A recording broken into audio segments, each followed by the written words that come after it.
पंजाब बचाइए, खेतां विचों जहर हटाइए, ऐसी ही कोई लहर चलाइए। चलो मित्रो पंजाब बचाइए,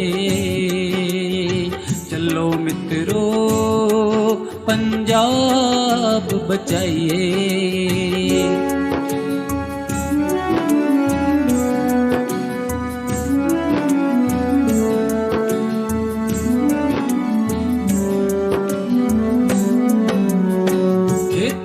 विच खादां पाके, उत्तों स्प्रेहां छिड़का के,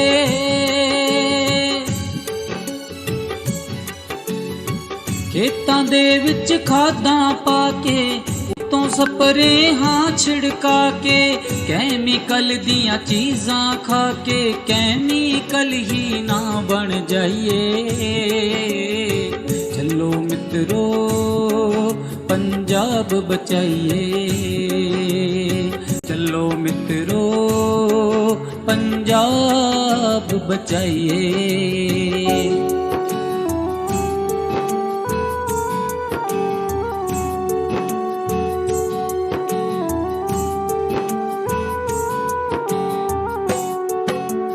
खेती विरासत मिशन दा होका, जहरां तो बच भलिया लोका।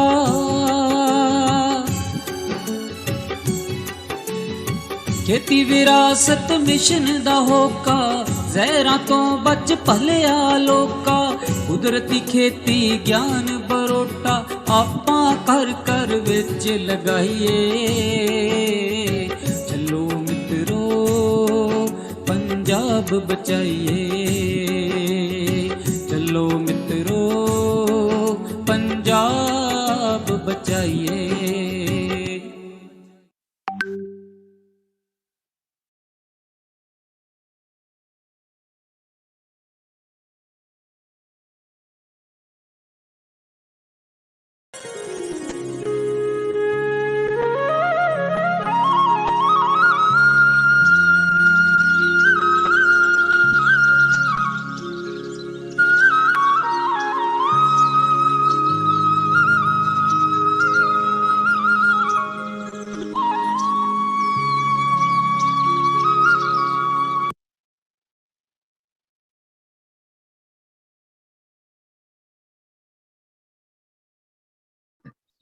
नमस्कार, सबका स्वागत है। सबको मैं धन्यवाद भी देता हूं जो आज सुबह 7 बजे हमारे साथ जुड़े। आज हम दोबारा अपना उस श्रृंखला का, तितलियों की श्रृंखला का दूसरा भाग लेके आए हैं आपके पास।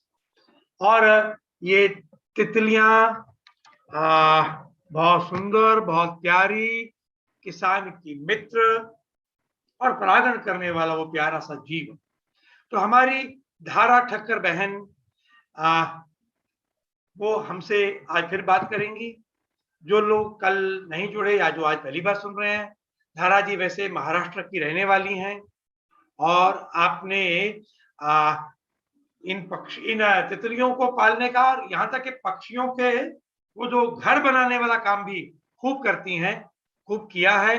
आप सुभाष पालेकर जी से भी आपने प्रशिक्षण लिया है। धारा ठक्कर बहन को मैं निवेदन करूंगा कि धारा जी और उनके सहयोगी रवि जी के वो भी उनको सहयोग कर रहे हैं, उनके पतिदेव, उनको भी अभिवादन, मेरा नमन। धारा ठक्कर जी आज की कार्यशाला शुरू कीजिए। बहुत बहुत धन्यवाद। मैं फिर से दिल से धन्यवाद करना चाहूंगी उमेंद्र जी का और खेती विरासत मिशन के सारे जो बैक एंड में काम करते जो कार्यकर्ता हैं। मैं जानती हूँ कि एक वेबिनार कंडक्ट करने में बहुत सी मेहनत लगती है और बहुत लोगों का योगदान होता है, तो मैं सभी को दिल से धन्यवाद कहना चाहूंगी और ये मंच मुझे देने के लिए। और ये मंच के द्वारा अवेयरनेस बहुत ही भारी मात्रा में होती है, तो इसके लिए बहुत बहुत धन्यवाद। तो कल का सेशन कैसा रहा, मैं जितने भी पार्टिसिपेंट्स हैं उनसे रिक्वेस्ट करूंगी कि आप जरूर फीडबैक दीजिएगा, आपको कैसा लगा। और मैं इसमें से सवाल भी पूछूंगी कि आप कितना उसको याद कर पाए हैं। कुछ कुछ सवाल पूछूंगी, क्योंकि ये सारी एक श्रृंखला है। अगर आप उसको याद रखते हैं तो आगे का चीज आप अच्छे से समझ पाते हैं। ठीक है, तो सभी का स्वागत है। हम आज का सेशन हम शुरू करेंगे एक कहानी से। तो मुझे लोगों को कहानियां पसंद है सुनना। आप चैट में डाल सकते हैं अगर आप म्यूट है तो।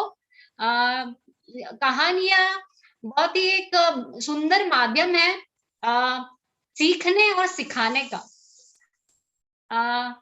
यस, गरिमा जी को पसंद है, तो हम एक कहानी से शुरू करते हैं। मैं अपना प्रेजेंटेशन शेयर करती हूँ।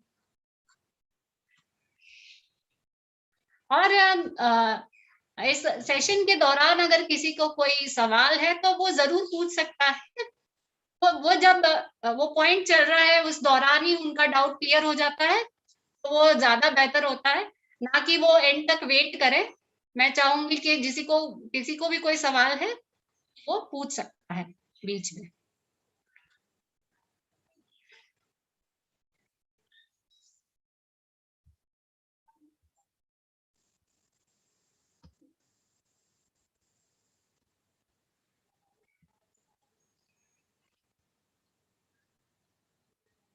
आप स्क्रीन देख पा रहे हैं?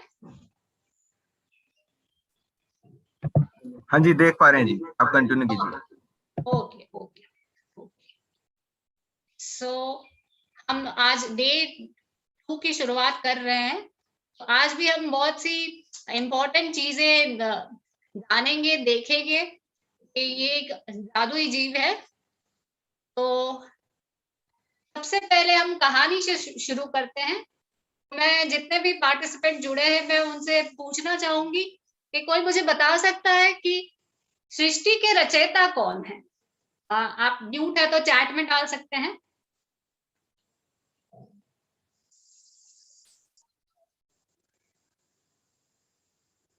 कोई किसी को आइडिया कि सृष्टि, हमारी जो सृष्टि है उसकी रचना किसने की है? ब्रह्मा जी ने की है। बिल्कुल सही। ब्रह्मा जी हमारे साई जी ने भी बोला है Brahma ji. Okay okay, yes, बिल्कुल सही है। ब्रह्मा जी ने सारी सृष्टि का निर्माण किया है। तो आप सृष्टि में हर एक चीज देखते हैं, वनस्पतियां हो गई, फूल हो गए, सारे जो जीव जंतु, सब कुछ, हर एक चीज, छोटी से छोटी चीज ब्रह्मा जी ने बनाई है। तो ब्रह्मा जी जैसे हमें भी थोड़ा सा ब्रेक चाहिए, हम भी थोड़ा सा वेकेशन चाहते हैं, थोड़ा सा हमारा एक लेजर प्लेस हो। तो ब्रह्मा जी भी बहुत काम करके थक गए, तो उनको एक थॉट आया कि चलो मैं भी, इतना मैंने सारा काम किया है तो मैं अपने लिए भी एक गार्डन बनाता हूँ। तो ब्रह्मा जी ने अपना एक गार्डन बनाया ब्रह्मलोक में। और अब ब्रह्मा जी गार्डन बनाएंगे अपने लिए, तो आप इमेजिन कर सकते हैं कि उसमें क्या नहीं होगा। तो उसमें हर तरह की वनस्पतियां, सुंदर से सुंदर फूल, और बहुत सारे जानवर थे जो गार्डन में रह सकते हैं वैसे।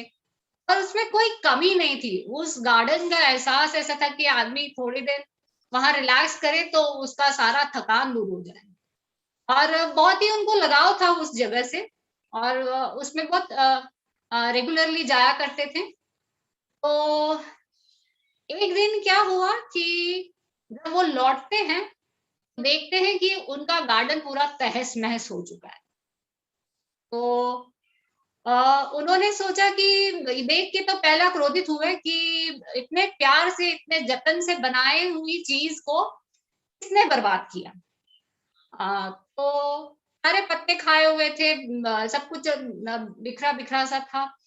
तो फिर उन्होंने कहा इसको खोज करो, इस बंदे को पकड़ के लाओ कि कौन है ये, हम उसको सजा देंगे। तो ढूंढने, आदमियों को ढूंढने लगाया, कि पकड़ के लाइए। तो बेचारा सा एक डरा डरा सा सहमा सा एक जीव मिला उनको पत्तों के पीछे, और एक काले रंग का भद्दा सा एक कैटरपिलर मिला उनको। तो ब्रह्मा जी देख के पहले तो चौंक गए कि एक मोटा सा कैटरपिलर था। तो वो बोला कि ये बंदा है जो ये आपका गार्डन पूरा खा चुका है, सब जो पत्ते हैं वो सारा फूल पत्तियां सब खा चुका है। तो ब्रह्मा जी ने पूछा कि ऐसे कैसे? तो वो बोलते हैं कि वो इनकी भूख बहुत ज्यादा होती है। जब कैटरपिलर स्टेज पे जब होता है बटरफ्लाई, तो वो अपने से 1000 गुना ज्यादा खाने की क्षमता रखता है। तो वो ग्रीड और लालच में वो सारा उन्होंने वो गार्डन का खा लिया। तो ब्रह्मा जी इससे क्रोधित हुए और उनको श्राप दे दिया कैटरपिलर को। श्राप क्या दिया? श्राप ये दिया कि आप पत्थर के बन जाओगे। तो बेचारा छोटा सा जीव था और उसको समझ में नहीं आया कि अब मैं क्या करूं। तो ब्रह्मा जी के सामने गिड़गिड़ाया और रोने लगा और बहुत क्षमा याचना मांगी कि वो गलती हो गई, आपसे ऐसा नहीं होगा, इसका पूरा ध्यान रखा जाएगा, तो प्लीज मुझे इससे ये श्राप से मुक्त कीजिए। तो ब्रह्मा जी बोले देखिए ये ब्रह्मवाणी है, श्राप तो वापस नहीं लिया जाएगा, तो पत्थर के तो जरूर बनोगे, लेकिन ठीक है मैं एक साथ में एक वरदान दे देता हूँ, बोनस दे देता हूँ कि तुम एक पत्थर के होने के बाद तुम्हारा पूरा जीवन बदल जाएगा। तुम एक खूबसूरत तितली में बदल जाओगे जो तुम उड़ पाओगे। तो वो श्राप वो वरदान सुनने के बाद उसको थोड़ी राहत मिली। तो आप जैसे अपना जीवन, आप तितलियों का जीवन चक्र हम आगे देखेंगे, उसमें एक स्टेज आता है प्यूपा स्टेज, इसमें वो पत्थर का बन जाता है। बिल्कुल आपको उसकी स्किन देखेंगे तो पूरी हार्ड हो जाती है और वो मृत अवस्था में ही रहता है, मतलब तब वो ना हिलता है, ना खाता है, ना पीता है, वो उसी कोश के अंदर रहता है जैसे वो पत्थर का बन गया है। उसके अंदर से फिर ये सुंदर सी तितली निकलती है जो रंग बिरंगी होती है और उड़ पाती है। तो ये स्टोरी पुराणों में पाई जाती है। मैं चाहूंगी कि हर पेरेंट अगर इसको सुन रहा है, इसको जरूर अपने बच्चों के साथ शेयर कीजिएगा।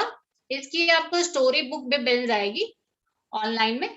मैं आपको ये बताती हूँ, देखिए ये कैटरपिलर है, एक छोटा सा कैटरपिलर, मैंने आपको जैसे बताया कि अपने से 1000 गुना ज्यादा खाने की क्षमता रखता है। ठीक है, कैटरपिलर स्टेज में ही मैंने आपको जैसे कल बताया कि तितलियों का डाइट क्या है, कोई बताएगा मुझे?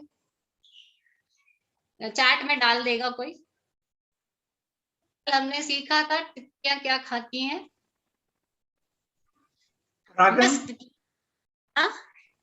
वो पराग खाती हैं? बिल्कुल बिल्कुल, पराग पीती है और उनका लिक्विड डाइट होता है। और कैटरपिलर है वो सॉलिड फूड खाते हैं, यानी पत्ते, फूल, कलियां, वो सब खाते हैं। सुनिए ना इसको,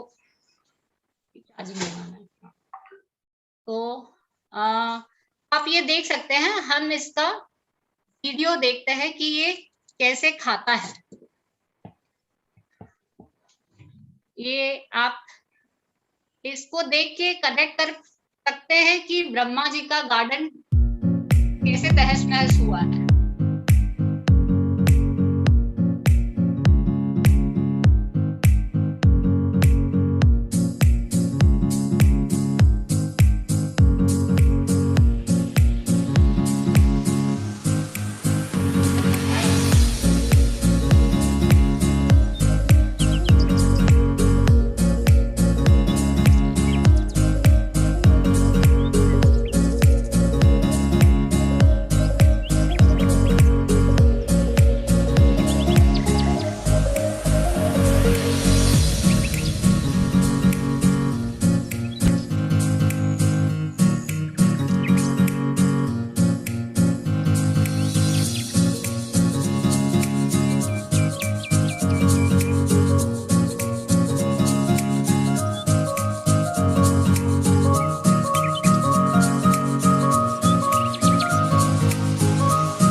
अलग अलग तरह के कैटरपिलर, अलग तितलियां बनेंगी या कुछ बनेगा। बिल्कुल बिल्कुल बिल्कुल। आप साथ साथ में थोड़ा बोलते जाइए, अच्छा रहेगा। हाँ, आप देख सकते हैं कि ये एक कटर मशीन की तरह ये काम कर रहा है। आप इसके पत्ते खाने की स्पीड देख सकते हैं, और ये हर एक कैटरपिलर का आप देख सकते हैं कि अलग पोस्ट है। हाँ, तो आपने अभी देखा कि जैसे वो कैटरपिलर एक क्षमता रखता है कि एक ही दिन में पूरा पेड़ साफ कर दे। तो आपके अगर गार्डन में कैटरपिलर आए, पेड़ के पत्ते खाएं, तो बिल्कुल अम्मा जी के जैसे क्रोधित ना हो और उनको खाने दीजिए, पत्ते फिर से उग जाएंगे। तो उनको खाने दीजिए, क्योंकि इसके पीछे रीजन क्या है। बहुत से लोगों का सवाल होता है कि तितलियां साइज में बढ़ती हैं, जैसे हम कैसे बढ़ते हैं, हाइट हमारी बढ़ती है, वेट बढ़ता है, और तितलियों की साइज बढ़ती है क्या? तो नहीं, तितलियां जब कोश से निकलती है वो उसी साइज की होती है। उसकी सारी जो शारीरिक रूपरेखा है, जो वजन है, शेप है, साइज है, विंग स्पैन है, वो सारा जब कैटरपिलर स्टेज में उसने जो भी कुछ खाया है, संजोया है फैट के रूप में, वही वो यूज करके एक अडल्ट बटरफ्लाई बनता है। उसके बाद वो जिंदा रहता है, बट उसकी साइज नहीं बढ़ी। तो इसलिए वो ये स्टेज पे जितना ज्यादा खाने की कोशिश करता है कि जितना ज्यादा से ज्यादा वो खा सके, इसलिए वो एक ही दिन में पूरा पौधा साफ करने की क्षमता रखता है। हम अब बटरफ्लाई का लाइफ साइकिल जानेंगे, सीखेंगे। कोई मुझे बताएगा कि बटरफ्लाई का लाइफ साइकिल कितने स्टेज में डिवाइडेड है? कोई जवाब देना चाहेगा, चैट में डाल सकता है। कितने स्टेजों में डिवाइडेड है उनकी पूरी लाइफ साइकिल? क्या स्टेजेस है, कोई बताएगा मुझे? चैट में भी डाल सकता है, कोई अनम्यूट करके जवाब दे सकता है। ये ये कृष्ण जी ने कहा है 5 स्टेजेस, आज शिवाली जी बोल रही है, तो इनको अनम्यूट कर दो जरा सौरभ, शिवाली जी को। Yes, hello.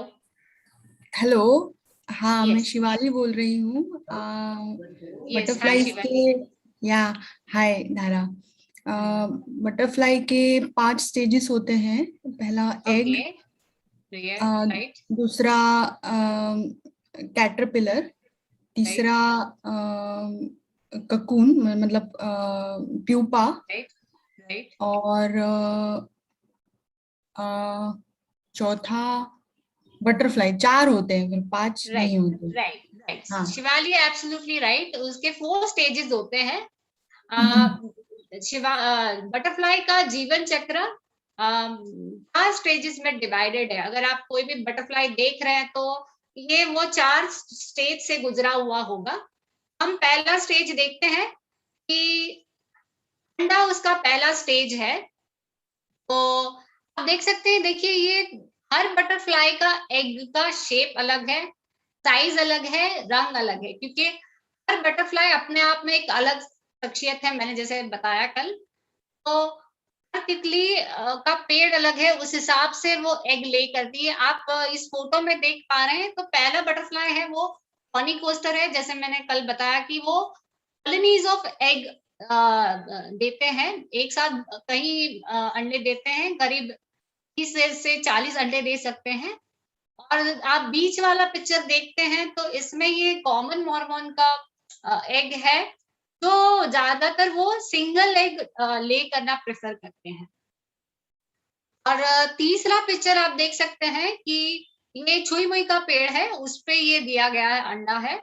और ये बहुत ही कॉमन प्यारी तितली है जो आमतौर पे दिखाई देती है। इसका नाम है कॉमन ग्रास येलो। तो पीले रंग की ये तितली होती है, बहुत सुंदर लगती है। ये बटरफ्लाई के जीवन की शुरुआत एक से होती है। तो हम दूसरे स्टेज पे जाएंगे।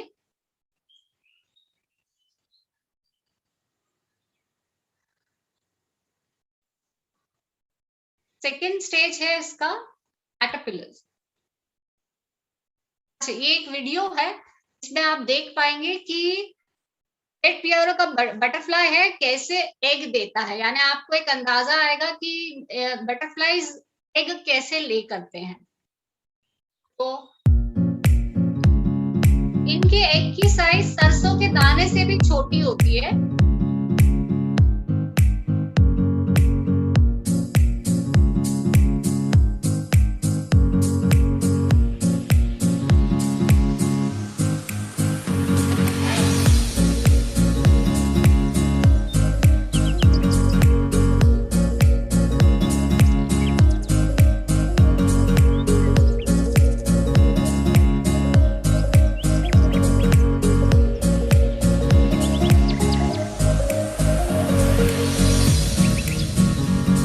आपने देख पाया कि ये एक छोटा सा एक सरसों के दाने जितना एक एग ले किया है। तो आपके अगर गार्डन में तितलियां आती है तो आपको बहुत ध्यान देना होगा कि वो क्या कर रही हैं एक्चुअली। तो ये एग देने का उनका भी एक प्रोसेस है। पहले तितलियां आती है, मैंने जैसे कहा कि वो पहले पेड़ चेक करेंगी कि ये पेड़ ठीक है कि नहीं। वो एक दो बार गश्त लगाएंगी, उनको ठीक लगेगा, माहौल ठीक है, सब कुछ सेफ लगेगा, अभी वो अंडे देगी। तो पहले एक दो बार वो विजिट करेगी, ओके सब कुछ ठीक है, वो एक फाइनल बार आके वो एग ले करेगी। और जैसे मैंने बताया ये तितली का अंडा आप देख सकते हैं कि ये सरसों से दाने से भी एकदम छोटा सा एग है। आपको बहुत ही अलर्ट और बहुत ही बारीकी से देखना पड़ेगा कि ये एग दिया हुआ है। तो ये हम सेकेंड स्टेज पे आते हैं। आप ये देख सकते हैं कि ये कैटरपिलर्स है जो हैच हो गए, अंडों से बाहर आ गए हैं। ये बहुत ही HD क्वालिटी मतलब जूम करके लिया हुआ मैग्नीफाइड पिक्चर है, वरना ये बहुत ही एक तिल के बराबर है ये सारा कैटरपिलर्स। और सबसे इम्पोर्टेंट बात कि जब वो कोश अंडे से निकलता है तो उसका सबसे पहला भोजन उसकी अंडे की खोल होती है। उसमें बहुत सारे न्यूट्रिएंट वैल्यू होते हैं, तो वो बहुत मजे से खाते हैं इसको और उनको बहुत पसंद है। तो उनसे उनको काफी एनर्जी मिल जाती है। उसके बाद वो दूसरा खाना शुरू करते हैं। तो इसका भी हम एक वीडियो देखेंगे। आप देखिए कि ये कितना ब्यूटीफुल पिक्चर लिया गया है कि वो अंडे से कैसे बाहर निकल रहा है। बहुत ही जूम इन पिक्चर है, जैसे कोई जीव जो अंडे वाले जीव होते हैं जो कैसे निकलते हैं बाहर, देखिए बिल्कुल उसी तरह ये अंडों से निकलता है। इसमें आप देख सकते हैं कि वो प्रॉपर वो एग में से कैटरपिलर बाहर आया है। और मैंने जैसे कहा कि इनकी साइज एक तिल बराबर होती है। आपको बहुत गौर से देखना पड़ेगा इस चीज को। एक वीडियो है, हम ये वीडियो देखेंगे जिसमें वो अंडे से बाहर आके अपना एग का फुल जो शेल है वो खा रहा है और इसमें काफी न्यूट्रिएंट वैल्यू है।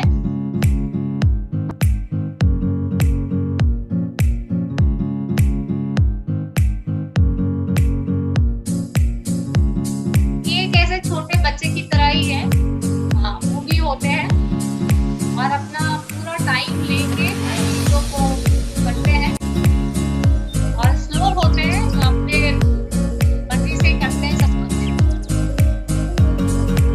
बट आप नोटिस करेंगे तो यानी इसके पीछे और एक कारण क्या है, अंडों का खोल खा जाना। इससे कैटरपिलर्स की निशान मिट जाते हैं कि कोई परजीवी है या कोई है, उनको पता नहीं चलता कि यहाँ कोई कैटरपिलर निकला था। तो ये बहुत ही अच्छा तरीका है अपने निशान मिटाने का। तो ये एक उनका सर्वाइवल टेक्निक में भी ये आता है कि वो अंडे का खोल खा लेते हैं तो निशान मिट जाते हैं। आप ये पिक्चर में देख सकते हैं कि ये सारे कैटरपिलर्स अंडे से बाहर आ गए हैं और अब धीरे धीरे उसको खाना शुरू किए हैं।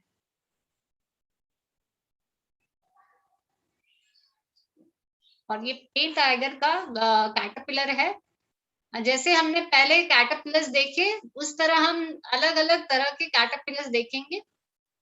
वो प्लेन टाइगर का कैटरपिलर था, और ये देखिए ये पिक्चर में एक खास बात है, ये दोनों एक ही कैटरपिलर है।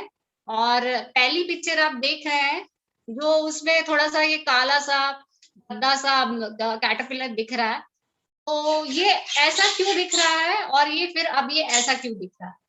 ये पहली स्टेज आपको देखकर ये क्या लगता है, पहला थॉट क्या आता है पहला पिक्चर देखकर, तो किसको रिजेंबल करता है, बता पाएगा कि वो किस रूप, आपको उसको देख के क्या फीलिंग आती है कि ये क्या चीज हो सकती है? कोई आंसर करना चाहेगा? कोई चैट में भी डाल सकता है अगर। Yes, bird dropping, absolutely right. ये भी इनकी एक सर्वाइवल टेक्निक है कैटरपिलर की। तो वो अपने आप को प्रोटेक्ट करने के लिए, क्योंकि कैटरपिलर के पास कोई विषैली चीज नहीं है, ना डंक है, अपने आप को वो कैसे प्रोटेक्ट करे?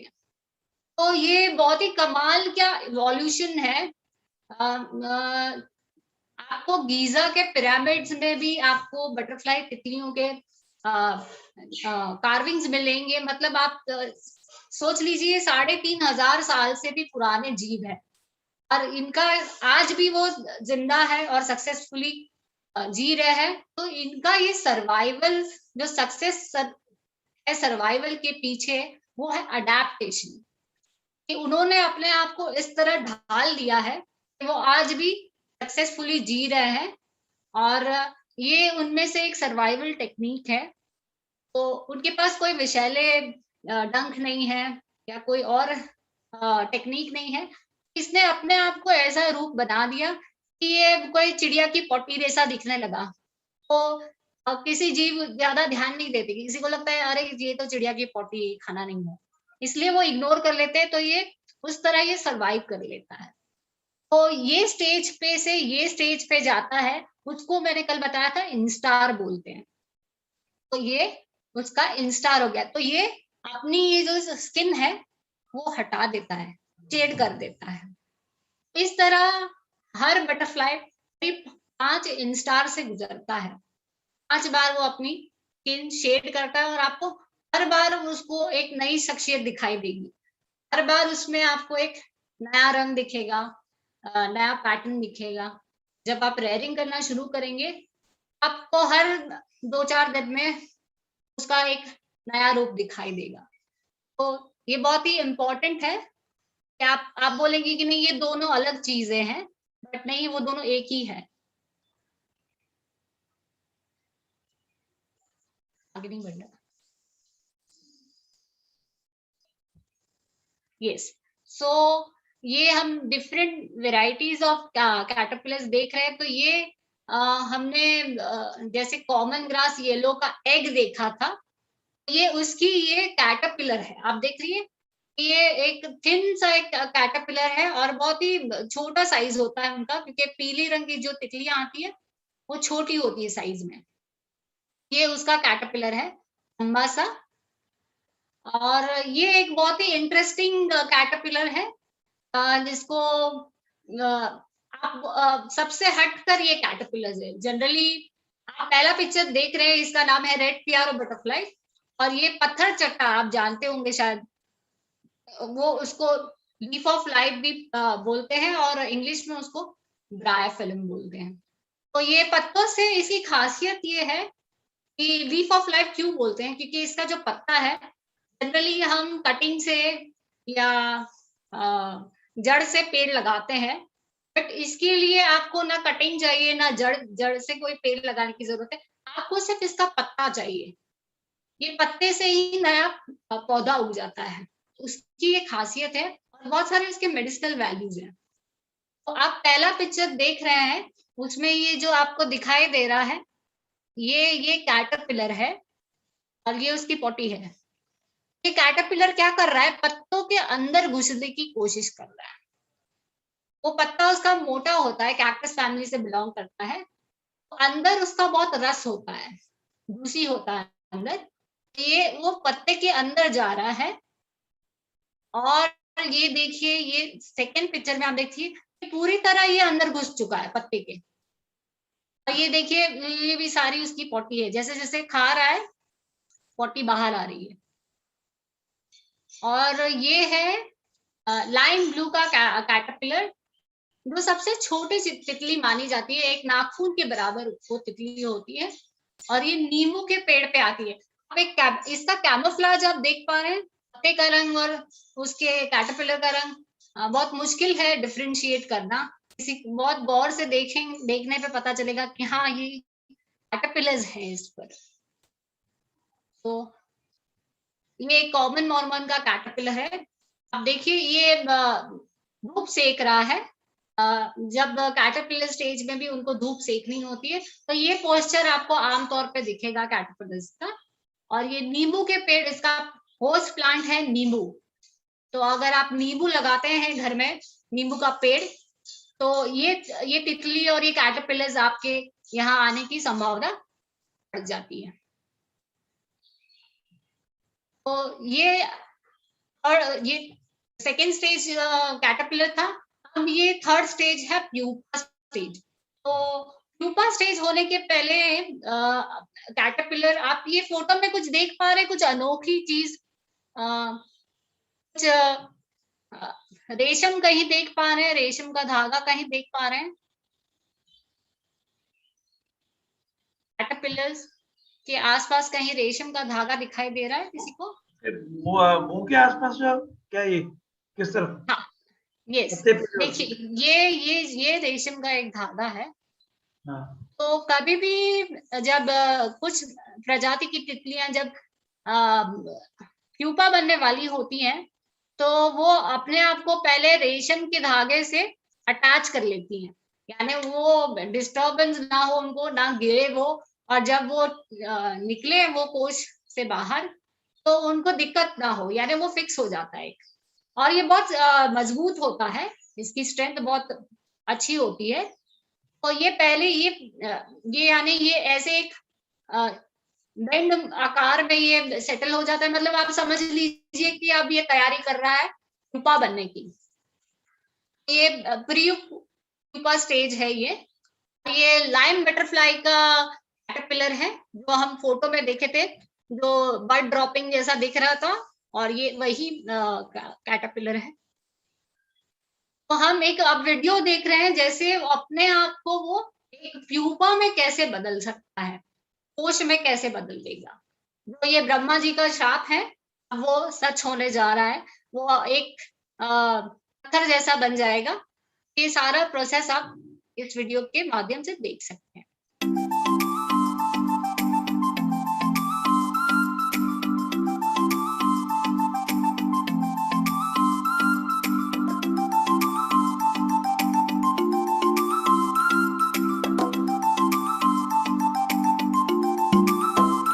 कोस्टर का बटरफ्लाई है, कैटरपिलर है। तो उसकी जो सारी स्किन होती है, जो बाल होते हैं, आप देख रहे हैं, वो ऊपर की तरफ खींच लिया है अपने आप को।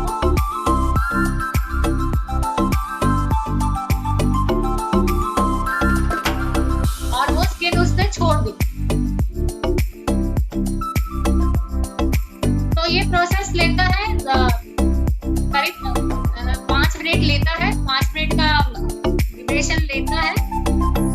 बट आपको ये प्रोसेस, मैंने आपको जैसे बताया कि वो जैसे वो अपने आप को कहीं फिक्स करता है, एक मुड़े हुए आकार में जब वो सेटल हो जाता है। ये प्लेन टाइगर का बटरफ्लाई का प्यूपा बन रहा है। देखिए उसने अपना स्किन झाड़ दिया है, तो वो अपने आप को रोल करके वो एक प्यूपा में कन्वर्ट हो जाता है। तो जब ये प्यूपा हो रहा है, इस दौरान ये बहुत ही सॉफ्ट होता है, क्योंकि अभी फ्रेश हुआ है ना। फिर जैसे जैसे दिन बढ़ते जाएगा, जैसे जैसे टाइम बढ़ते जाएगा, वो बहुत ही हार्ड शेल हो जाता है, जैसे पत्थर का होता है, बाहर का कवरिंग उसका वैसा होगा। आप देख सकते हैं ये वो कैटरपिलर है, और वो ये प्यूपा में बदल गया। तो ये एक तो इस प्रोसेस को मेटामॉर्फिस बोलते हैं। तो मुझे ये बहुत ही जादुई पल लगता है। आप देख सकते हैं इसमें ये जो सिल्क के जो धागे हैं क्लियरली दिखाई दे रहे हैं। देखिए उसने कैसे अपने आप को अटैच कर लिया है। तो ये स्टेज है, आप देख सकते हैं जैसे वो पत्थर का लग रहा है।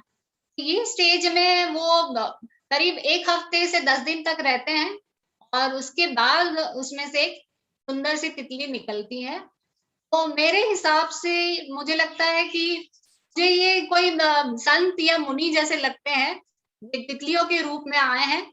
तो जैसे अब वो जैसे पहले कुछ आम इंसान थे, अब वो तप रहे हैं, मतलब ये उनका तप चल रहा है। और वो तपने के बाद जैसे हमें निर्वाण का अनुभव होता है, वैसे ही ये इसमें से तितली निकल के और आजादी से उड़ते हैं। तो मुझे ये सारा प्रोसेस जादू ही लगता है।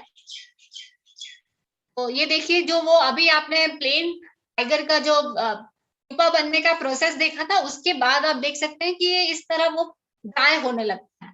और आपने इसमें नोटिस की है कि ये देखिए यहाँ इसको गोल्ड की लाइनिंग है। देखिए आप नेचर का क्या कमाल है, ये सारा आपको देखिए गोल्ड है, ये गोल्डन कलर है। मैंने पहली बार देख के मैं खुद चौंक गई थी। नेचर अपने आप में गोल्डन कलर जनरेट करता है, वो भी एक नॉर्मल सा एक कैटरपिलर, जो उसमें कैटरपिलर स्टेज में उसमें कहीं गोल्ड का आप देख रहे हैं। ये सारा आप देख रहे हैं ये क्या है, ये गोल्ड है, ये नेचुरल गोल्ड कलर है। तो ये सच में जादू ही लगता है। आप देखिए पूरा गोल्ड का बैंड है इसमें, तो ये असली सोना ही है।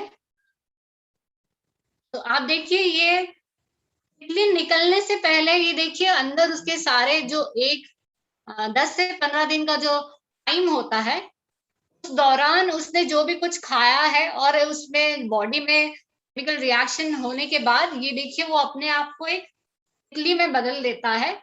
और तितली जब निकलने वाली होती है तो आपको ये देखिए इसमें इसके सारे पंख बन गए हैं, दिखाई दे रहे हैं क्लियरली। तो ये देखिए कोश फिर वो प्यूपा ट्रांसपेरेंट हो जाता है।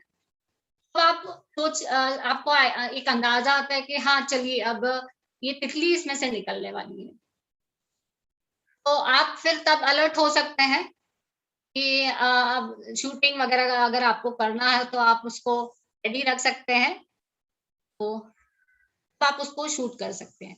तो मैं आपके साथ ये एक शेयर करती हूँ। ये देखिए हजारीबाग का ये पलाश का वीडियो है। तो पलाश पेड़ के हम फूल हम होली का वक्त था तो आप होली के पहले ही पलाश के फूल आते हैं। हम नेचुरल चीज में बिलीव करते हैं, तो पलाश से नेचुरल रंग बनता है होली का। तो हजारीबाग में ये पलाश का पेड़ मुझे मिल गया था, तो मेरा सबसे प्रिय पेड़ है। और आपको ये देख सकते हैं कि पलाश का भी एक होस्ट है, तो उसमें से एक सेरेलिन नाम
अभी और एक वीडियो देख लेते हैं हम कि कैसे निकलता है ये जादुई पल, और एक देख लेते हैं।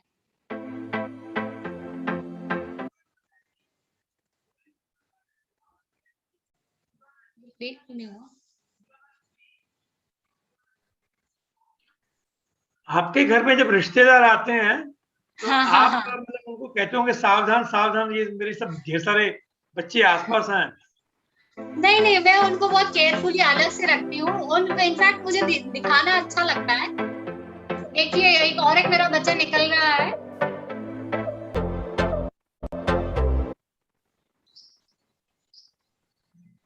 क्या हुआ? हाँ सॉरी, क्या बोल रहे थे उमेंद्र जी? मैंने कहा वो आपके हाथ में बैठी हुई थी। यस यस, हाथ पे बैठी हुई थी। हाँ, तो तितलियों, जैसे आपने देखा कि तितली बाहर निकलती है तब वो बहुत ही हाई रिस्क होती है। उसके पंख एकदम मुड़े हुए होते हैं और वो उड़ने की स्थिति में नहीं होती। जब भी कोई तितली बाहर निकलती है कोश के, तो उसको 3 से 4 घंटे लग जाते हैं। वो धूप सेकती है, उसके पंख में जब ब्लड फ्लो शुरू होता है तब जाके वो उड़ पाती है। इसलिए तितलियां कभी जब भी उनको कोश से बाहर निकलना होता है तो वो अर्ली मॉर्निंग का टाइम सिलेक्ट करती है कि अंधेरा हो, कोई शिकारी ना हो, उनका शिकार ना करे। और वो बाय द टाइम वो सनराइज हो जाए तो वो अपने पंख भी सुखा लें। तो इसलिए तितलियां अंधेरा प्रेफर करती हैं अपने कोश से बाहर आने के लिए। और अभी जो आपने जो तितली देखी, ये उसी का होस्ट प्लांट है। और ये पत्थर चट्टा, आप देखिए उसकी साइज देखिए। और ये गमले में उगाया हुआ पौधा है और इसकी हाइट आप देख सकते हैं 8.5 से 8.5 से 9 फीट की हाइट है। आप इमेजिन कर सकते हैं, जनरली ये 3-4 फीट का पौधा उससे भी कम होता है। बट आप ये देख सकते हैं कि यहाँ ये आप एक कमाल की बात है कि इतना बड़े लंबा और अच्छा ग्रो हुआ है। कल कोई मुझे पूछ रहा था कि बगान उनका सब्जियां नहीं उगती, तो मैं आज आपको एक सीक्रेट बताती हूँ कि मेरे पौधे इतने बड़े क्यों होते हैं। और मेरी सहेली मुझे बोलती है तुम्हारा ग्रीन हैंड है। आज तक मुझे नहीं लगता कि मेरा 100% जर्मिनेशन रेट रहा है। कोई ऐसा पौधा नहीं है जो लगाया और ना उगा हो। तो आज मैं आपको एक सीक्रेट बताती हूँ। इसके लिए आपको अच्छी खाद, मिट्टी, पानी, हवा हो तो ठीक है, वो जरूरी है ही। बट मैं अपने पौधों को एक अपना फैमिली मेंबर मानती हूँ, सदस्य मानती हूँ। मैं रोज सुबह उठ के सबसे पहले मैं अपने पौधों के पास जाती हूँ और मैं हर एक पौधों की शख्सियत है, मैं उनसे बात करती हूँ। और उनको बहुत ही पानी देते वक्त भी बहुत ही प्यार से पानी देती हूँ कि फूलो फलो। आप देख सकते हैं कि ये सिर्फ पानी उसको मैंने दिया हुआ है, ज्यादा मेहनत भी नहीं की है और ये इतना और बढ़ते जा रहा है। तो ये सीक्रेट है, अगर आप अच्छी फसल या अच्छी कोई भी उगाना चाहते हैं, हार्वेस्टिंग चाहते हैं, तो अपने पौधों से जरूर प्यार कीजिए। और ये तो साइंटिफिकली प्रूफ है कि plants आर लिविंग बीइंग्स। अब हम ये साइकिल तो हमने देख लिया कि ये 4 स्टेजेस हैं। अब बटरफ्लाईज का एक टिपिकल बिहेवियर होता है। जैसे दूसरे जानवरों का एक डोमिनेंट बिहेवियर है, उस तरह बटरफ्लाईज का भी एक बिहेवियर है। तो जैसे मैंने कल आपको बताया था कि एनिमल किंगडम में, प्राणी जगत में मादाओं का बहुत महत्वपूर्ण है। मादा महत्वपूर्ण होती है क्योंकि वही डिसीजन लेती है कि आगे कौन सी जीन्स जाएगी और वो उसको राइट होता है मेल सिलेक्ट करने का। तो हमारे यहाँ में पहली प्रथा सही थी, स्वयंवर होता था। स्वयंवर मतलब स्वयं यानी मैं, और वर मतलब मैं अपना वर खुद चुनूंगी।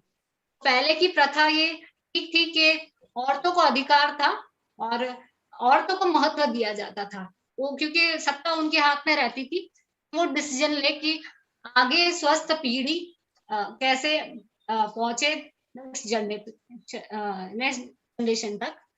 तो इसमें सबसे पहला बिहेवियर आपको दिखेगा कोर्टशिप। कोर्टशिप का मतलब ये है, जैसे आजकल के बच्चे आप देखते हैं कि वैलेंटाइन डेज मनाते हैं, गिफ्ट सिलसिला होता है। चॉकलेट्स हो गए, स्टार्स हो गए, बुकेज हो गए। तो गिफ्टिंग होती है, मनाया जाता है, डेटिंग होती है, तब जाके कुछ बात बनती है। तो उस तरह तितलियों में आपको मुझे लगता है प्राणी जगत में आपको पक्षियों में भी ये चीज बहुत दिखेगी। तो उसको कोर्टशिप बोलते हैं। पहले मेल को उसको वो जांचेगी, परखेगी, तो उसको डांस करके दिखाना होगा, यानी वो उससे उसको पता चलेगा कि हाँ इसकी जीन्स अच्छी है, ये हेल्दी है, अभी वो फीमेल सिलेक्ट करती है। तो उसको मनाना पड़ेगा। आप बर्ड्स में देखेंगे तो कुछ इस बर्ड्स हैं, जो बया वीवर नाम का एक बर्ड है, वो क्या करता है, घर बनाता है, और इतना सुंदर घर बनाता है, और वो भी चोंच से। हम इमेजिन नहीं कर सकते, हम हाथ से भी उतना सुंदर घर नहीं बना। तो वो बनाता है, और फिर वो फीमेल आती है, चेक करेगी, उसको पसंद आया तो ठीक है, नहीं पसंद आया तो वो नहीं उसके साथ रहेगी, बेचारा दूसरा बनाएगा। जी, जब वो तक डांस भी वो करता है धारा जी, वो यस डांस यस भी करके दिखाता है मेल फीमेल को कि भैया देखो मुझे यस डांस भी आता है। यस यस डांस करके दिखाता है, बिल्कुल दिखाता है। तो फिर वो जब तक वो अप्रूव नहीं करेगी, वो नया नया बनाते रहेगा। सेम बटरफ्लाईज में भी आपको ये बिहेवियर दिखेगा। तो मेल बटरफ्लाई को बहुत मेहनत करनी पड़ती है फीमेल को बनाने के लिए। तो आप ये एक वीडियो देख सकते हैं, उससे आपको अंदाजा आएगा। ये कॉमन मॉर्मन की तितली है, और आप ये बिहेवियर देख सकते हैं। ये एक तरह का डांस है, वो उसको मना रहा है, रिझा रहा है। और ये वीडियो के लिए मैं राघवेंद्र जी को दिल से धन्यवाद करना चाहूंगी, जिन्होंने ये शूट किया है और मुझे अनुमति दी है ये वीडियो को इस्तेमाल करने के लिए।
काफी दिक्कत होती है।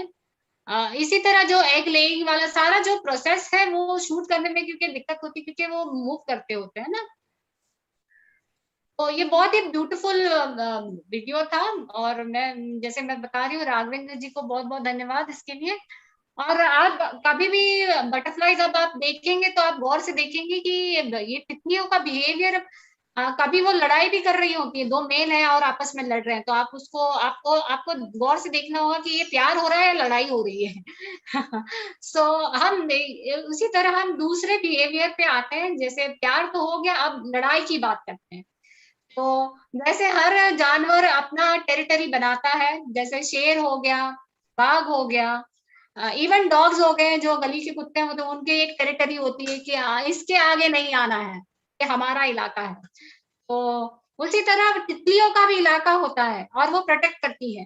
तो ये कैटेगरी में तितलियां जो है वो थोड़ी सी एग्रेसिव तितलियां होती है, जो एग्रेशन रखती हैं। तो उसमें नवाब हो गए, सेलर हो गए, कमांडर हो गए, आप नाम भी देखिए, ये सारे जो फौज वाले जो नाम है वो नाम दिए गए हैं तितलियों को। तो वो उसमें एक फाइटर ब्रीड है वो। तो आप इसका मैं एक वीडियो दिखाती हूँ। आप उसकी आप फोटो दिखाएंगे? हाँ नहीं, मैं वीडियो ही दिखाती हूँ आपको, वीडियो से अंदाजा आ जाएगा कि ये बिहेवियर कैसे होता है। तो ये देखिए, ये 2 मेल है, एक फ्लाई के 2 मेल है और वो दोनों में लड़ाई हो रही है कि ये मेरा इलाका है और आपको यहाँ नहीं रहना है। तो हम इसको देखते हैं।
ये में फीमेल को दादा जी, आप एक बार वीडियो रुकिए एक बार। आप क्या ओके। करिए, आप हाँ। उसके ना शेयरिंग में जहाँ गए थे, उसका जहाँ आपने किया था वहां पर साउंड वाला होगा, उसको क्लिक करके वो म्यूट पे चला जाएगा, साउंड नहीं आएगी, खाली फोटो आया अच्छा करेगी, फिर आप बोल सकेंगे। अच्छा अच्छा अच्छा, ओके मालूम है ना? Okay okay okay.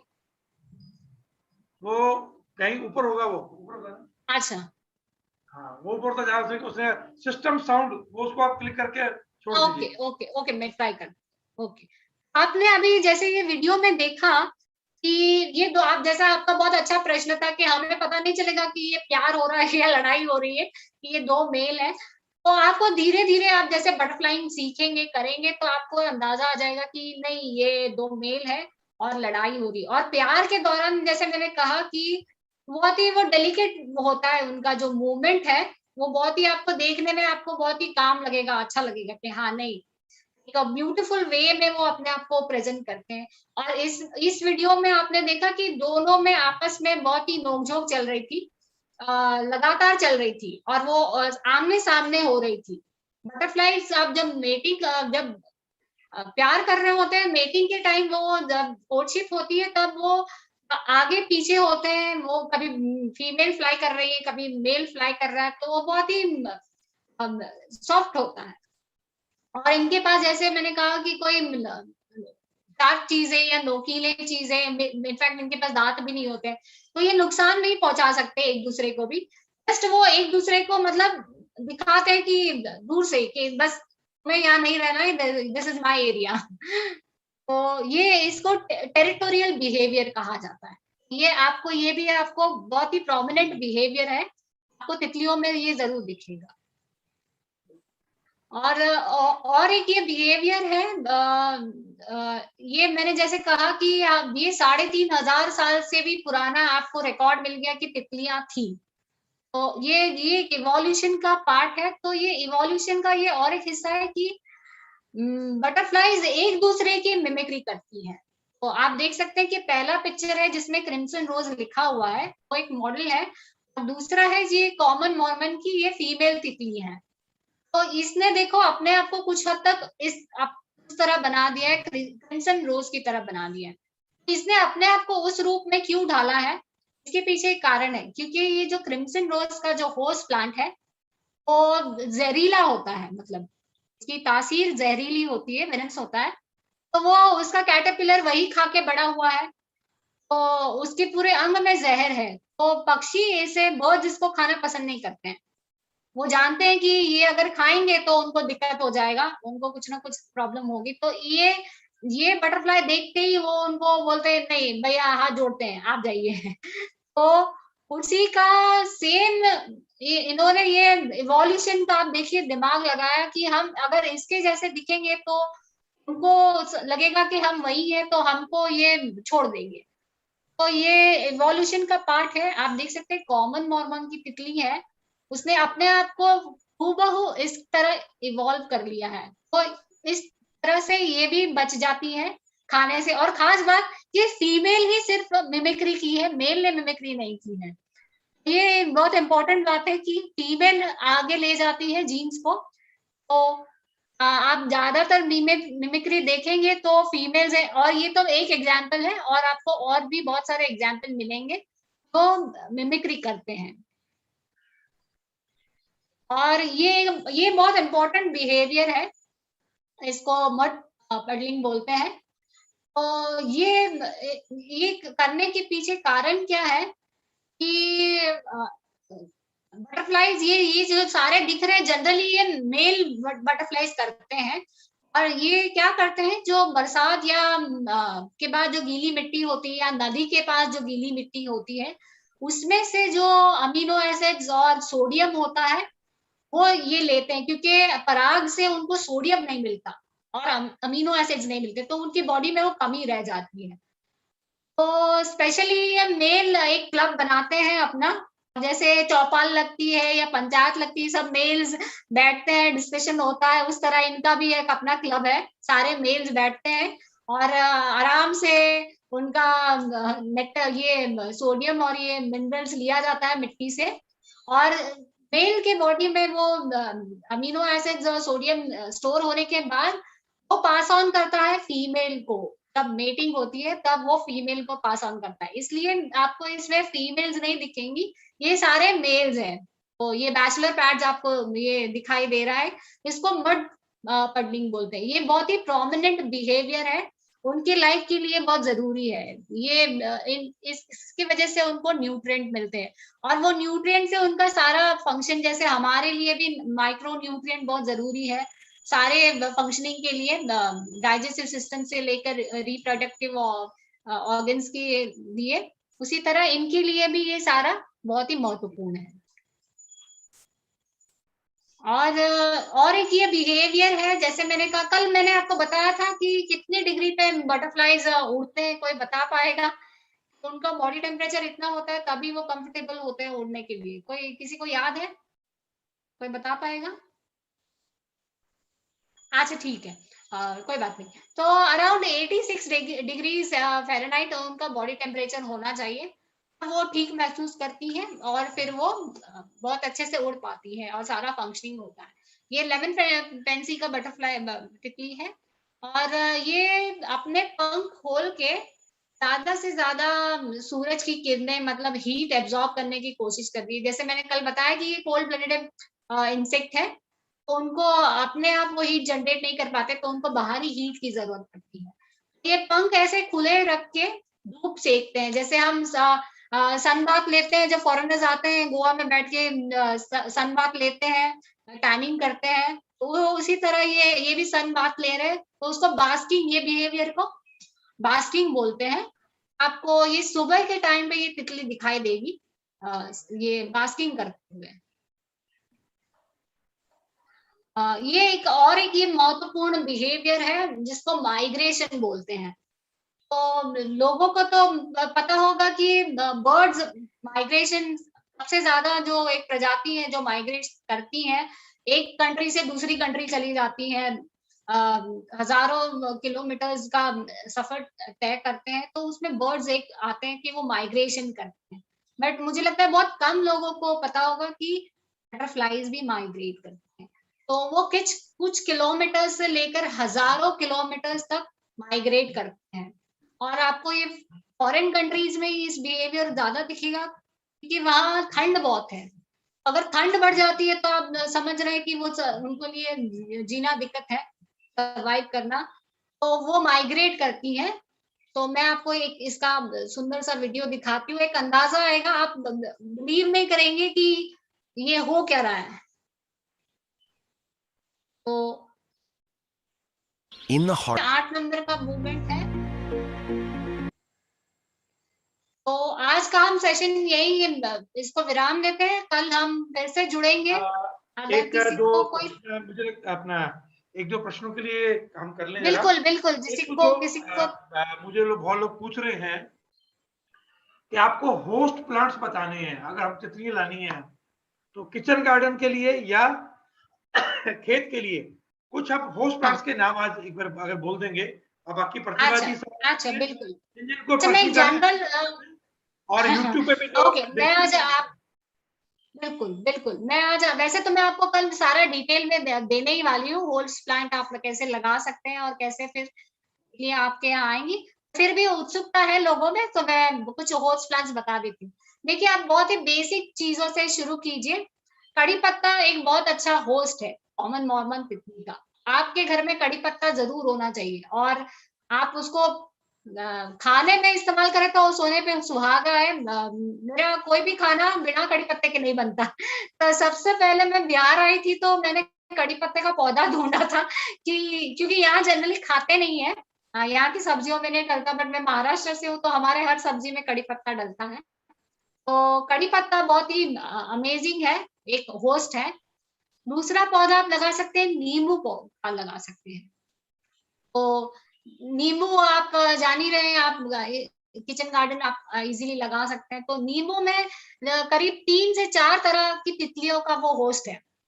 आप नींबू के, मैं क्या करती थी, नींबू जब आप यूज करके उसके बीज, मैं उस तरह काटती थी नींबू के उसके बीज डैमेज ना हो, ऐसा पूरा हाफ नहीं काटती हूँ, उसको बीज का हिस्सा छोड़ देती हूँ, तो यानी सारे बीज बच जाते हैं।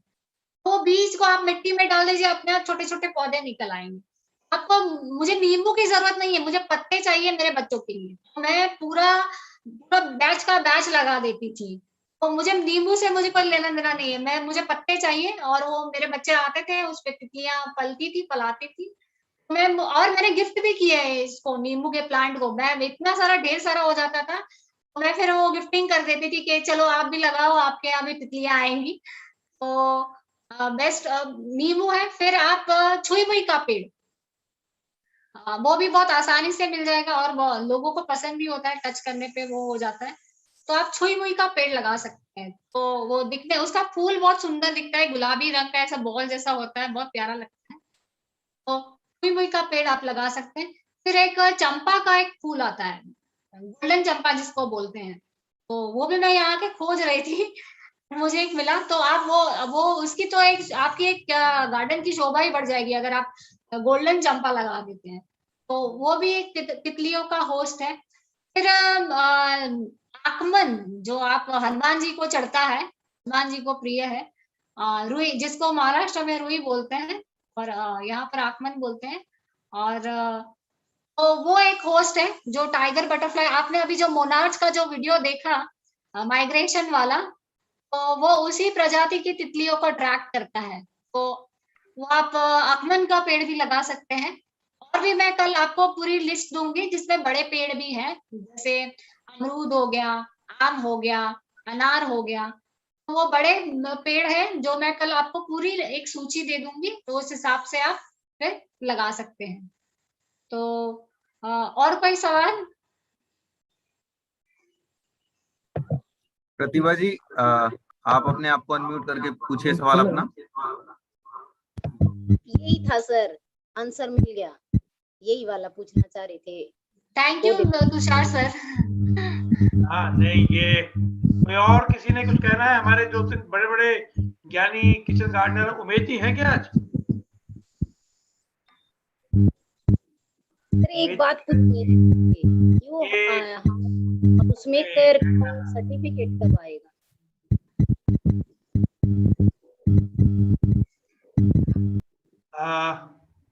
नरेंद्र जी हैं अमृतसर वाले?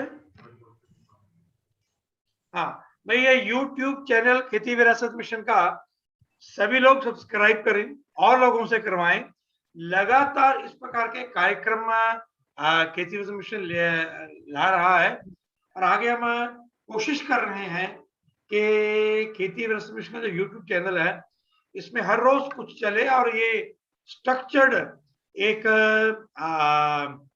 चैनल की तरह चले, उसकी तैयारी चल रही है। तो आप जल्दी जल्दी इसको वो करिए, वो अच्छा रहेगा।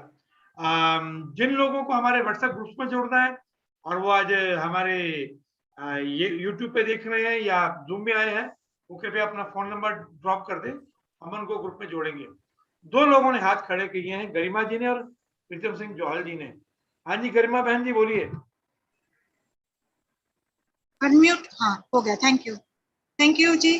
मैं कहना चाहती हूँ कि कई बार कई सवाल आते हैं, तो वो कोई ऐसा प्लेटफॉर्म हो जहां मैं वो छोड़ सकूं क्वेश्चन को, या तो धारा जी से डायरेक्ट कांटेक्ट कर सकूं या आपसे डायरेक्ट कांटेक्ट कर सकूं। आप डायरेक्ट कांटेक्ट भी कर सकती हैं। हम एक बटरफ्लाई सीखने वालों का एक छोटा सा अलग ग्रुप बनाएंगे। ग्रुप आप उसमें बना जा अच्छा, सकते हैं। हाँ, गुड, थैंक यू, ये सही रहेगा। आप गरिमा जी कहाँ से हैं? मैं आसनसोल से हूँ, वेस्ट बंगाल।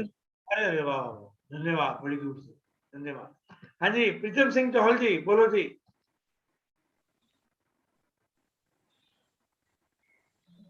अमरिंदर दास जी नमस्कार। आपका बड़ा अच्छा उपराला है, आप ज्ञान बांटते हो। एक तो सीड से प्लांट बन जाता है, कलम से बन जाता है, क्या पत्ते से भी बनता है प्लांट? हाँ, यस, इसलिए तो उसको लीफ ऑफ लाइफ कहा जाता है, जीवन देने वाला पौधा कहा जाता है, उसको पत्थर चटा बोलते हैं। और मैं इसमें फोटो डालना भूल गई, वरना आप गूगल करेंगे तो आपको वो पत्तों से वो नया पौधा निकलते हुए दिखाई देगा। बहुत ही अमेजिंग चीज है। और वो पत्थर चट्टा इसलिए नाम दिया गया है कि वो किडनी स्टोन में ज्यादातर यूज किया जाता है नेचुरोपैथी में, कि वो किडनी के स्टोन्स गला देता है। तो बहुत ही अमेजिंग पौधा है। हमको वो मालूम था किडनी के लिए अच्छा है, किडनी स्टोन के लिए, पर वो ये तितलियां पालने के लिए भी अच्छा है, पहली बार सुना है जरा। धन्यवाद। हाँ जी, तितलियां आप नोटिस करेंगे ना, तो आप जो चीजें आपको फायदा देती है वही तितलियों का होस्ट है। आपका लिस्ट देखेंगे तो आप, अरे ये भी होस्ट है, अरे ये भी होस्ट है, आपको जान के थोड़ा सा हैरानी होगी कि अरे ये सब। आपने कहा ना, तो तितलियों को डांसिंग, 2 तितलियों डांस करते हुए बहुत बार देखा था, बहुत बार। तुमको वैसे ही था, आज पहली बार जिंदगी में समझ में आया। अच्छा, ये हो रहा था, ये बात है। हाँ जी, रुचि जी पूछिए, क्या कहना है? हाँ, नमस्कार धारा जी, बहुत ही अच्छा सेशन था। Thank you. बस ये पूछना चाह रही थी कि पत्थर चट्टा का इंग्लिश वर्जन क्या है, नाम क्या है उसका? ब्रायोफिलिम बोलते हैं इंग्लिश में उसको, ब्रायोफिलिम। और मैं जरूर जुड़ना चाहूंगी आपकी जो नया क्लब आप बना रहे हैं बटरफ्लाई रियरिंग के लिए। बिल्कुल, वो जरूर ऐड कीजिएगा। मैं दोबारा कहता हूँ, जिन लोगों को बटरफ्लाईज वाला पूरा सीखना है, वो एक प्रोफेशनल ट्रेनिंग रखेंगे, तो वो अपना मोबाइल नंबर व्हाट्सएप नंबर छोड़ दें, वो ग्रुप बनाएंगे। जी, मेरा एक बड़ा गार्डन भी है और एक टेरेस गार्डन भी है, तो मैं बहुत इंटरेस्टेड हूँ इसमें। हाँ, बिल्कुल, बहुत बढ़िया। हाँ जी, सुखविंदर जी। हाँ जी, नमस्कार सबको। पहले तो उमेंद्र जी, मैं ये जो आपने सेशन शुरू किया, ये एक बहुत इम्पोर्टेंट है। मैं सिर्फ इतना कहना चाहता हूँ, क्योंकि अभी जो भी ये धरती है, ये धरती सभी की है, ये प्लांट्स की भी है, ये तितलियों की भी है। और एक जो चीज है बड़ी इम्पोर्टेंट, बड़ी महत्वपूर्ण चीज यह है भी, जैसे आइंस्टीन से किसी ने पूछा भी क्या भगवान को मानते हैं, तो आइंस्टीन ने बोला था मैं मानता हूं, मैं उस भगवान को मानता हूं जिसको स्पिनोजा मानता था। स्पिनोजा किस भगवान को मानता था? वो कहता था नेचर ही गॉड है। जो तितली है, जैसे ये धारा जी ने बताया भी, ये पेड़ों को अपना परिवार मानती है। तो मेरा कहने का मतलब है भी, गॉड और कुछ नहीं है, नेचर ही गॉड है, law of nature he God है, इसके अलावा और कुछ नहीं है। जी, धन्यवाद। हाँ जी, प्रतिभा बहन जी। प्रतिभा जी, मैं भी जुड़ना चाहूंगी सर, मैंने व्हाट्सएप नंबर दे दिया है, और एक बात और पूछनी थी सर, मैं हाउस मेकर उसमें थी, तो उसका सर्टिफिकेट कब तक आएगा सर? क्योंकि मेरी मेल आईडी वो चल वो जो नहीं ट्रेनिंग रही। आपने महिलाओं वाली ली थी, अच्छा उसका सर्टिफिकेट आ जाएगा, वो अलग अलग टीम देख रही है। आपने वो जो रसोई से स्वास्थ्य वाला कोर्स किया था 1 हफ्ते का, हाँ जी, उसकी बात कर रही हैं? हाँ जी। हाँ वो अच्छा किया आपने पूछ लिया, कोई नहीं मैं पूछता हूँ, वो सब के सर्टिफिकेट आपको ईमेल पर ही मिलेंगे, वो व्हाट्सएप पे मिलेंगे। सर वो लेकिन मिल जाएंगे वो, चिंता मत करिए, मिल जाएंगे। हाँ जी, कृति खेतान जी। ओके। हाँ, सबसे पहले तो सबको Radhe Radhe and good morning. And धारा जी, मुझे ये सेशन बहुत अच्छा लगा। Thank you. मैं अखिल भारतीय मारवाड़ी महिला समिति से जुड़ी हुई हूँ, आसनसोल शाखा से, और यहाँ की पर्यावरण हेड भी हूँ। तो मेरे लिए तो एक ये अमेजिंग सेशन था। कल का मेरा सेशन छूट गया था, तो मेरी सिस्टर भी यहाँ मौजूद है। दो मेरी सिस्टर है, गरिमा गोयल और रुचि अग्रवाल, दोनों आज का सेशन अटेंड कर रही है। तो गरिमा ने मुझे पर्सनली अभी मैसेज करके कहा कि ज्वाइन कर, बहुत सुंदर सेशन है। तो मैंने ज्वाइन किया और रियली मुझे बहुत अफसोस हो रहा है कि मेरा कल का सेशन मिस हो गया। कोई बात नहीं, आप YouTube पे है, पड़ा आप हुआ देख है। लीजिएगा। हाँ, तो यदि है ना, वो नेचर ऑल ग्रुप से भी मैं जुड़ी हुई हूँ, पूर्णिमा दीदी से भी। तो आप उसमें डिटेल्स है ना, अपना यूट्यूब वीडियो जो रहेगा वो प्लीज शेयर कर दीजिएगा। एंड जो आप नया ग्रुप बनाओगे बटरफ्लाई का, इसके लिए गार्डनिंग के लिए, उसकी में भी मुझे जरूर ज्वाइन कीजिएगा। और थैंक यू सो मच धारा जी, बहुत अच्छा लगा। मैं पहले भी आपका बहुत सारा वेबिनार ज्वाइन की हूँ and this is was amazing. Thank you so much. और मेरा एक Thank you. खुद का भी YouTube चैनल है नेचुरल ज्वेल्स के नाम से, उस पे आपको बहुत सारे बटरफ्लाईज के वीडियोस मिल जाएंगे। अगर आप देखना चाहेंगे तो आप उसको जरूर विजिट कर सकते हैं। हाँ, ये सौरभ जी कुछ कह रहे हैं, सुन लीजिए। जी, काफी सारे साथियों के सवाल आ रहे हैं कि YouTube चैनल के बारे में। तो हम पहले ही अपनी वीडियो जो हैं वो शेड्यूल करके रखते हैं। तो आप जस्ट सिंपल YouTube में खेती विरासत मिशन टाइप कीजिए। उसके बाद जैसे ही आप खेती विरासत मिशन के चैनल पे जाएंगे तो अपकमिंग वीडियोस का भी लिंक आपको मिल जाएगा। उसमें आपने रिमाइंडर सेट करना होगा। तो वहां जाके आप रिमाइंडर सेट करेंगे तो आपको रिमाइंडर आ जाएगा जो हमारी अपकमिंग वीडियो होगी उसके लिए। तो यहाँ से आप रिमाइंडर भी सेट कर सकते हैं। Thank you. धन्यवाद धन्यवाद। तो इस कार्यक्रम को आगे बढ़ाते हुए अगर नरेंद्र जी ने कुछ कहना है क्या?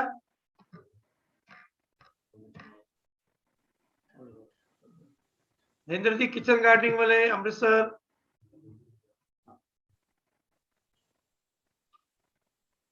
नरेंद्र जी। हाँ जी महेंद्र जी। तो आपके किचन गार्डन पर अब तितलियां भी पालनी है भैया, जो परागन करेंगी। बहुत बढ़िया, बहुत बढ़िया। हाँ, तो बहुत बढ़िया जानकारी थी महेंद्र जी। मैंने कल का सेशन नहीं देखा था, मैं YouTube पे देख के, और कल का जो आने वाला कल है उसका भी देखूंगा। बहुत बढ़िया जानकारी थी। और जो ग्रुप बना रहे हैं बहुत अच्छा काम है, उसमें मेरे को भी ऐड कीजिएगा। जी जी जी करेंगे। उसमें खाली बटरफ्लाई की बात करेंगे ये जी। अच्छा, ये प्रीतम जी कुछ दोबारा कहना चाहते हैं क्या? प्रीतम जी दसो की कहना दोबारा। ये अच्छा, आपका वृंदर दत्त जी इतना अच्छा सेशन है, बड़ा बार बार जी करता है क्वेश्चन पर। जो कड़ी पत्ता होता है इसका सब्जी में लगाते हैं बीज, मतलब इसको यूज करते हैं। इसके गुण क्या है, तो बेनिफिट बताना है। ये सीड लगता है जब पौधा प्लांट पनीरी लगती है, इसकी लाइफ कितनी होती है, ये बता दें। किसी अगले सेशन में बताएंगे। कड़ी पत्ता के बारे में आपको जानकारी चाहिए, राइट? हाँ, कड़ी पत्ते वो कल बता देंगे। तो ये जो आपके आपको सामने एक पोस्टर आया, एक सेकेंड, ये पूरा खेती विरासत मूवमेंट जो है पिछले 20 वर्षों से लगभग या 16 वर्षों से खेती मिशन के नाम से काम चल रहा है। एक व्यापक आंदोलन है, समाज के सहयोग से चलता है। उस सहयोग के लिए जुड़िए, इतना ये आह्वान है। अब धारा जी को कहूंगा वो कुछ अंतिम शब्द कहें और कार्यक्रम को समाप्त करेंगे। मैं प्रीतम जी का सवाल का पहले आंसर करना चाहूंगी। वो जो कड़ी पत्ते के बारे में पूछ रहे हैं, कैसे लगाया जाता है और बेनिफिट क्या है इसका, इसका यूज क्या, बेनिफिट क्या है, लाभ क्या है? अच्छा, तो मैं सबसे पहले मैं 2 मिनट में आपको एक छोटी सी कहानी सुना देती हूँ। जैसे मैंने कहा मुझे कहानियां बहुत पसंद है तो कड़ी पत्ता से जुड़ी एक मैं कहानी बताती हूँ, ज्यादा समय नहीं लूंगी।